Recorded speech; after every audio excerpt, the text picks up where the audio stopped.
Okay, today we're going to take a look at Casey. He's over 132 foot discus thrower, and he wants to improve for next year, his senior year. He sent me one video, then I found a couple more on his Twitter feed. He's got a couple of different angles here. All right, first thing I want to talk about is as you enter, you see how your right knee is turning inward, and then it gets really close. You don't have much space between your knees here. And then you see how you're leading with the top of your thigh, and this right leg never really straightens out. And then right about here. All right, so you're entering the circle. You're driving your chest toward the throwing direction. Right here, you want to be in that sprint position. You got your left knee down low, and you want to take off like you're sprinting. So let's take a look at Robert Harding here. Okay, you see how he comes with his right leg, has his knees separate here. You see how he's extending that right leg? So it's fully extended at this point here. So he's got a long left arm, a long right leg, counterbalancing. Okay, then as the leg comes forward, he's going to slow down that foot, and the knee's going to take over.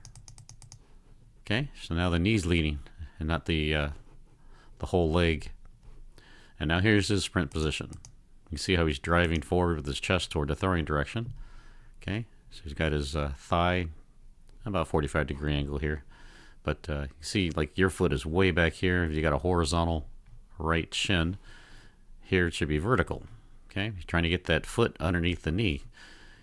You're long here, long radius, long levers, and then as we come into the center, as he starts to turn, we want to shorten that right leg so it can accelerate. Okay. Next thing I want to talk about is where he's landing. You can see the center of the circle is right about here. He's landing past the middle of the circle. Let's take a look at where you land at.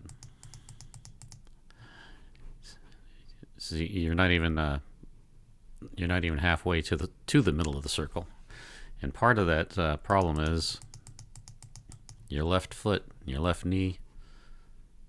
Right here, they're facing down the throwing sector, but you allow them to rotate to the left. See how now they're facing this way. That's the 3 o'clock direction. Before you even get the foot off the ground, you see it's fully rotated now, all the way to this direction. Let's take a look at Robert Harding here. You can see how he keeps his knee, foot, everything's pointing down the throwing direction as that foot comes off the ground. See? Okay, so you want to have that driving this way.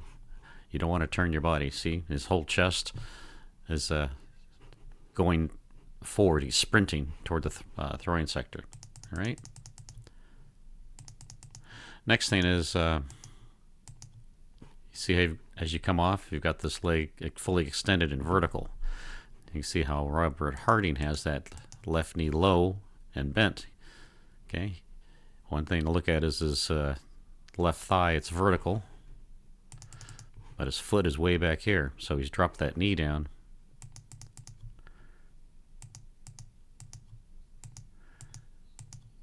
Okay, so he's driving into the circle. Well, you're just spinning, and because you've extended this leg up, look at how high your feet are in the air. So you're just really spinning in the circle here. Let's take a look at how high Robert Harding's feet get. Okay, he's got both feet in the air right now. See, the left foot's still very close to the ground. Okay, he's turning. All right, so keep the feet low to the ground. Try to drive forward. Turn in the air. Okay. If you keep that knee low, you're going to drive forward, so you'll get across the ring. Okay. Next thing I want to talk about is your discus. It's low back here, and you want it to come up high here. When the right foot lands, you want that discus as high as you can get it up here. Let's watch. See, Robert Harding's landed. Now he's got the foot at 12 pointing at 12 o'clock to the back of the circle. You can see that height of the discus. Okay.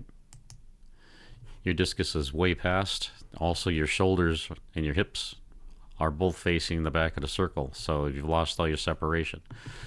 Okay, Robert Harding's hips are facing the back of the circle, but his shoulders, his chest, are facing 3 o'clock, so he's got 90 degrees of separation between his hips and his shoulders. Okay, you have basically 0 here. So if you can keep your upper body toward the 3 o'clock direction when your hips are facing 12, you're going to get a lot of distance out of your throw. Okay, once you get to here, it looks pretty good. The final release. Okay, let's take a look at the next throw from a different angle.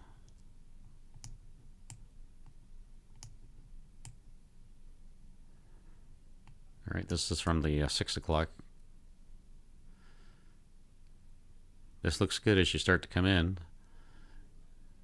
You see how that knee kind of drives inward, and the this throw actually didn't look as bad with the right leg.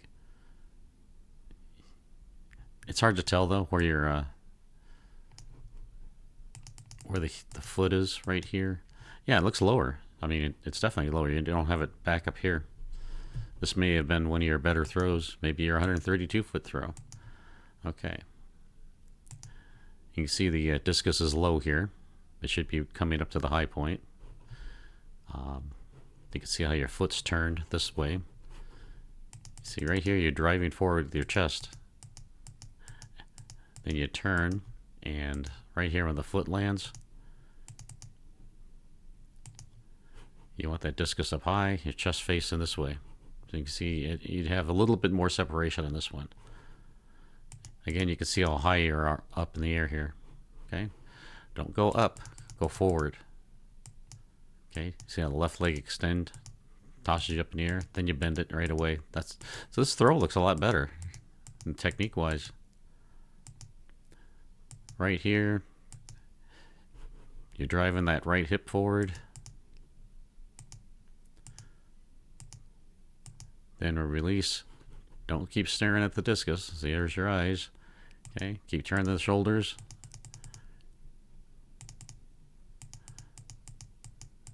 Yeah, keep turning the shoulders. Keep turning the head. Okay, let's look at your last throw.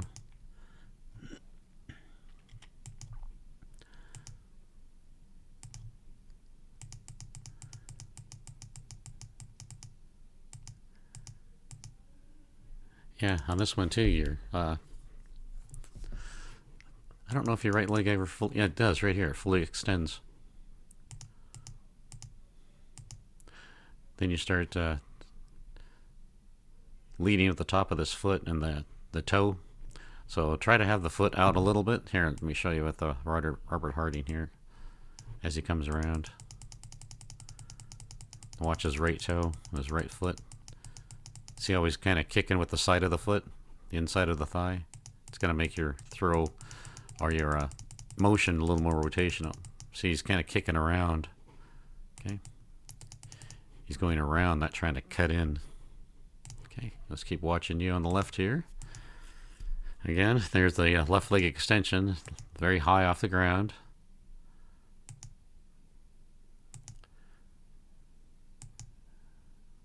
And the right foot landing, you want that discus. Here, let me show you on Robert Harding. You want to strive to get this angle right here. See, low left shoulder, eyes at 12, high right shoulder with the discus. Okay, your shoulders almost look level. So if you bring this left shoulder down, it's going to bring this right shoulder up, and the discus will come up. Okay, let's keep going. This looks good. From this point forward, everything's looking pretty good. You probably want to land that left foot not so blocking you off, not so parallel with the front of the circle. Watch Robert Harding as he rotates this left knee and left foot. open. See how it keeps turning and turning and turning, and he lands. Okay, pretty much right here. You see the knee and the foot are about 45 degrees. Not blocked off totally, like you're almost like 90 degrees. Okay, and as the heel comes down, okay, you can see where the knee is and the foot open. Your heel's down, and it's pretty much parallel to the front of the circle. It's going to kind of block you off a little bit.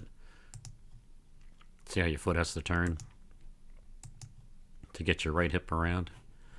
Now, the one thing I wanted to talk about here, I think you can get an immediate improvement on. I don't see your flight of the discus in any of the other videos except this one because of the view.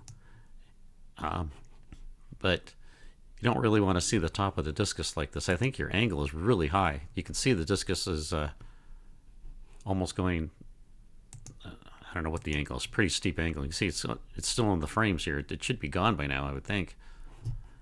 You can see it's almost vertical here. So if you can throw that flatter, it's going to go a lot further quickly. Let's see if I thought I saw the discus land. There it goes. You see it almost just falls straight out of the sky right here. It's right here. If you can see it and watch it just kind of drop straight down, because it's lost all its acceleration, momentum going forward because of the high release. Okay, which is interesting because it doesn't look like you're releasing it that high. Maybe right here you want to keep that. You want to release it even with the shoulders. It could be just the way you're holding it in your hand. Yeah, maybe get that the leading edge down a little bit as you release it. Because, yeah, that's going straight up. That's, like I told you, you're probably going to get 10 feet with one simple thing, and that would be it right there. Just throwing it a little bit flatter, let the wind get underneath it and lift it. Okay, there you go. If you have any questions, you want to send another video, have me take a look at it after you make some changes, feel free to send that to me. Please like and subscribe to my YouTube channel. Thank you.